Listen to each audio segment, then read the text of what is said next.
खिलाफत दुनिया में सबसे पहले हजरत अबू बकर रज़ियल्लाहु अन्हु को मिली। मतलब पूरा अरब इस सारे इलाके के हुक्मरान बने। लेकिन जैसे ही अबू बकर रज़ियल्लाहु अन्हु खलीफा बने, वो सारे कबीले जो अब तक मुसलमानों के ताबे थे, उन सारों ने जब देखा कि अल्लाह के रसूल अब नहीं है, तो उन सारों में से बहुत सारे कबीलों ने अबू बकर रज़ियल्लाहु अन्हु की खिलाफत से बगावत का ऐलान कर दिया।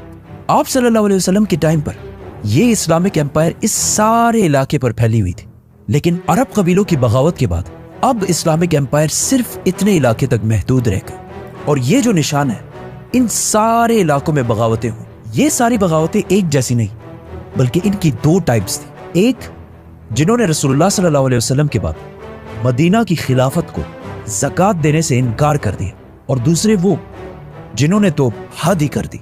उन्होंने रसूलुल्लाह सल्लल्लाहु अलैहि वसल्लम की अजीम कामयाबी देखकर उसे कॉपी करने की कोशिश की और नबूवत का झूठा दावा कर दिया। अबू बकर रज़ियल्लाहु अन्हु ने इन दोनों प्रॉब्लम्स को तो टैकल करना ही था, लेकिन वफात से पहले रसूलुल्लाह सल्लल्लाहु अलैहि वसल्लम ने एक फौज रोमन एम्पायर से लड़ने के लिए तैयार की थी, जो आप सल्लल्लाहु अलैहि वसल्लम की बीमारी की वजह से रुक गई। अबू बकर रज़ियल्लाहु अन्हु के खलीफा बनते ही उस फौज के कमांडर उसामा बिन ज़ैद रज़ियल्लाहु अन्हु, जिनकी उम्र सिर्फ 18 साल थी, उन्होंने खलीफा को मैसेज भेजा कि हमें इस इतने सख्त टाइम में रोमन एम्पायर से लड़ाई रोकनी चाहिए। लेकिन अबू बकर रज़ियल्लाहु अन्हु ने कहा कि जो काम रसूलुल्लाह सल्लल्लाहु अलैहि वसल्लम ने शुरू किया हो, मैं उसे कभी भी नहीं रोकूंगा। नाउ एक ही टाइम में मुसलमानों को 3 बड़े ग्रुप से लड़ना था: ज़कात ना देने वाले, झूठे पैगंबर और सुपर पावर रोमन एम्पायर। जिस पर हजरत उमर ने अबू बकर रज़ियल्लाहु अन्हु से कहा कि हमें सारों से एक साथ नहीं लड़ना चाहिए, बिकॉज इट्स इम्पॉसिबल। एटलीस्ट ज़कात ना देने वालों को अभी कुछ टाइम तक छोड़ देते हैं और उनसे बाद में निपट लेते हैं। लेकिन अबू बकर रज़ियल्लाहु अन्हु ने फरमाया कि अगर एक शख्स रसूलुल्लाह सल्लल्लाहु अलैहि वसल्लम के टाइम पर एक ऊंट और उसके साथ एक रस्सी भी ज़कात में देता था, और अब आप सल्लल्लाहु अलैहि वसल्लम के बाद वो सिर्फ ऊंट ज़कात में दे और उसके साथ रस्सी ना दे, तब भी मैं उसके खिलाफ जिहाद करूंगा। अबू बकर रज़ियल्लाहु अन्हु को इस बात का पता था कि अगर आप सल्लल्लाहु अलैहि वसल्लम के बाद मुसलमानों ने आहिस्ता आहिस्ता चीजों को बदलना शुरू किया, तो इससे एक दिन इस्लाम को भी खतरा हो सकता है। तो उन्होंने सबसे बड़ा काम अपनी खिलाफत में यह किया कि जो काम भी रसूलुल्लाह सल्लल्लाहु अलैहि वसल्लम के टाइम पे जिस तरह होता था, उसको एग्जैक्टली उसी तरह जारी रखा। तो मुसलमानों ने सबसे नॉर्थ, साउथ, ईस्ट, हर तरफ एक साथ जंग करने की प्लानिंग शुरू की। सबसे पहले उसामा रज़ियल्लाहु अन्हु अपनी फौज के साथ रोमन एम्पायर, बिज़ंटीन एम्पायर की तरफ रवाना हुए।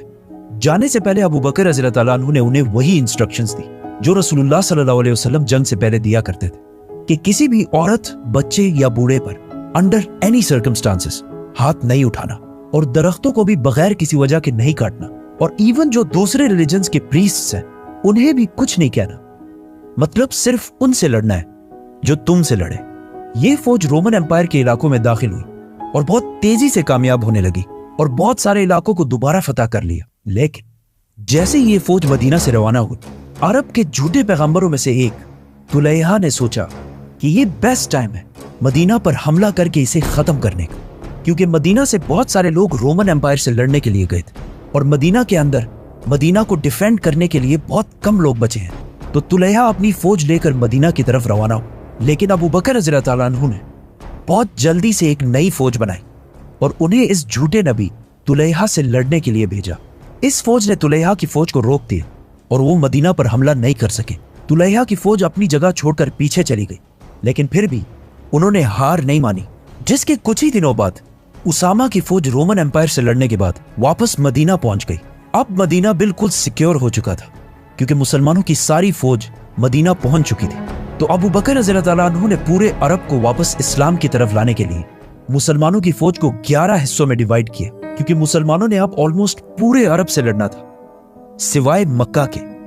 मक्का के लोग इससे पहले हमेशा मुसलमानों के सबसे बड़े दुश्मन होते थे, लेकिन उन्होंने इस इतने सख्त टाइम में अबू बकर रज़ियल्लाहु अन्हु की खिलाफत को फुल सपोर्ट किया। अबू बकर रज़ियल्लाहु अन्हु ने मुसलमानों की फौज के 11 डिविजन्स बनाए, जिसमें सबसे बड़ी फौज खालिद बिन वलीद रज़ियल्लाहु अन्हु को दी गई, क्योंकि खालिद बिन वलीद को ज़कात ना देने वाले मालिक बिन नुवैरा और 3 बड़े झूठे पैगंबरों से लड़ना था। तुलैहा जो मदीना के सबसे करीब था, सजा जो एक फीमेल फॉल्स प्रॉफिट थी, और सबसे आखिर में मुसैलमा।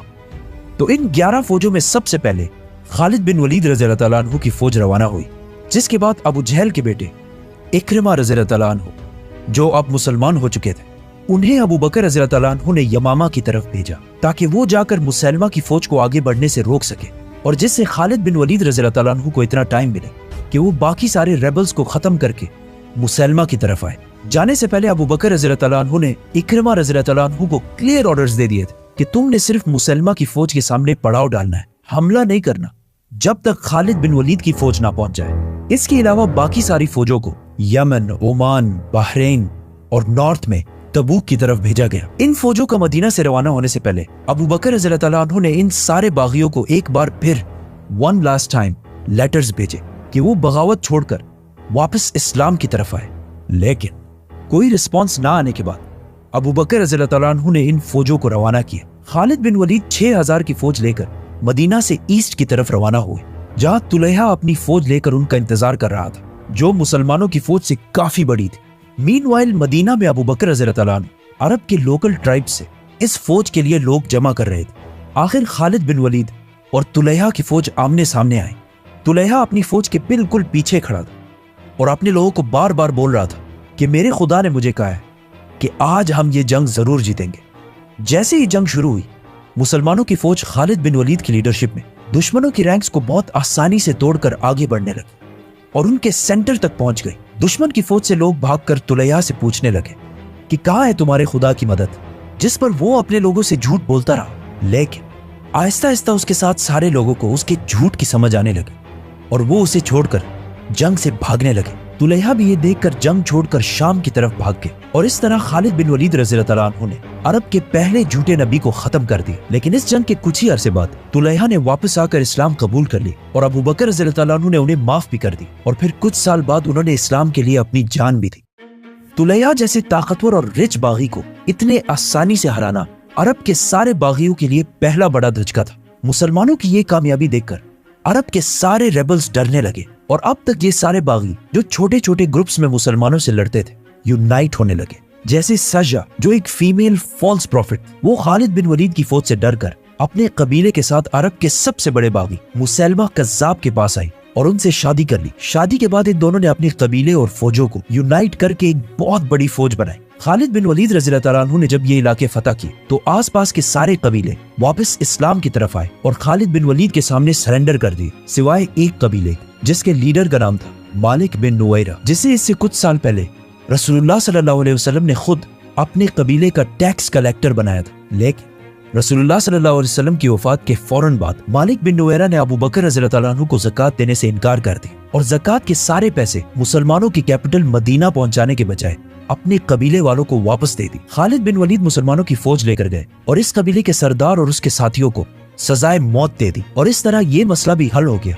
लेकिन मदीना में मुसलमानों के कुछ लीडर्स, स्पेशली उमर रज़ी अल्लाह तआला अन्हु को खालिद बिन वलीद की ये ऑर्डर्स अच्छे नहीं लगे। लेकिन हजरत अबू बकर रज़ी अल्लाह तआला अन्हु ने खालिद बिन वलीद को फुल कॉन्फिडेंस के साथ सपोर्ट किया और उन्हें आगे बढ़ने का हुक्म दिया। इससे पहले अबू बकर रज़ी अल्लाह तआला अन्हु ने मदीना में जब 11 फौजें बनाई थी, उनमें से एक फौज को इक्रिमा बिन अबू जहल की लीडरशिप में मुसैलमा कज़्ज़ाब की तरफ रवाना किया था और उन्हें क्लियर ऑर्डर्स दिए थे कि खालिद बिन वलीद के पहुंचने से पहले मुसैलमा पर हमला नहीं करना। लेकिन इक्रिमा रज़ी अल्लाह तआला अन्हु ने खलीफा के ऑर्डर्स के खिलाफ जाकर मुसैलमा की फौज पर हमला कर दी और बहुत बुरी तरह ये जंग हार गए। मुसैलमा अरब के बागियों में सबसे ताकतवर बागी था। उसने इक्रिमा बिन अबू जहल की फौज को बिल्कुल क्रश कर दिया। जब मदीना में खलीफा अबू बकर रज़ी अल्लाह तआला अन्हु को इसका पता चला, उन्हें बहुत गुस्सा आया और उन्होंने इक्रिमा रज़ी अल्लाह तआला अन्हु को यमामा से ओमान की तरफ रवाना किया और उन 11 फौजों में से एक दूसरी फौज शराबील रज़ी अल्लाह तआला अन्हु की लीडरशिप में मुसैलमा की तरफ भेजा और उन्हें भी वही ऑर्डर्स दिए कि मुसैलमा की फौज पर हमला नहीं करना। लेकिन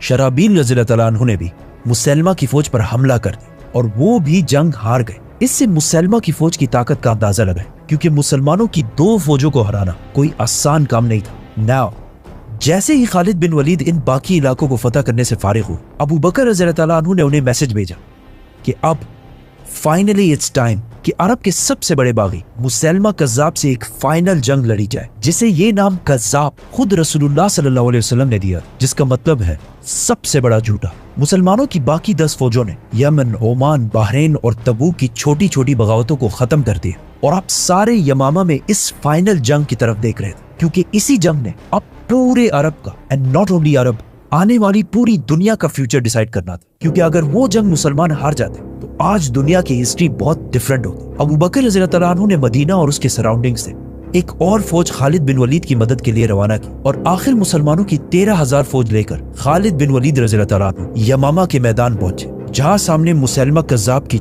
40,000 की फौज उनका इंतजार कर रही थी।